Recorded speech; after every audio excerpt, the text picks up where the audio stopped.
Hi friends, ఈరోజు biryani simple చేస్తున్నాను. బిర్యానీని అయితే సో చూపిస్తాను మీ అందరి ఈజీ కోసం. ప్రాసెస్ ఇదైతే.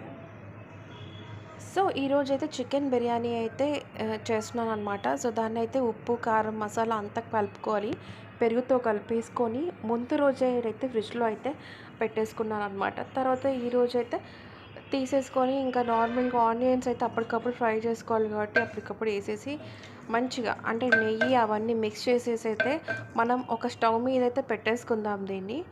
ఇంకా దీనికి ఇంకొక రైస్ కావాలి కాబట్టి దానికి రైస్కి అయితే నేను వేరే గిన్నెలో అయితే మంచిగా బగారా రైస్ లాగా అయితే పుదీనా దాల్చిన చెక్క అన్నీ అయితే రెడీ చేసేసాను. ఇప్పుడు ఈ చికెన్ అయితే మనం ఉడకబెట్టేసుకుందాం.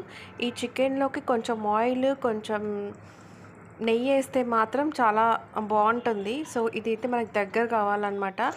అంటే కన్సిస్టెన్సీ ఎలా రావాలి అంటే దగ్గరికి అయిపోవాలి, చికెన్ చాలా దగ్గరికి అవ్వాలి. సో చూసారు కదా, ఈ రైస్ అయితే ఉడికింది. సో ఈ రైస్ ఉడికింది కాబట్టి ఈ రైస్లోకి ఈ చికెన్ని అయితే వేసేసుకోవాలన్నమాట. సో నేను ఇలా చికెన్ పైన అయితే ఈ రైస్ వేసేసాను. చూడండి ఈ విధంగా. మనకి ఈ రైస్ పొడి పొడిగా రావాలి అంటే పైనుంచి కొంచెం నెయ్యి వేసుకోవాలి. చూడండి ఎంత బ్యూటిఫుల్ బిర్యానీ అయితే రెడీ అయిపోయిందో.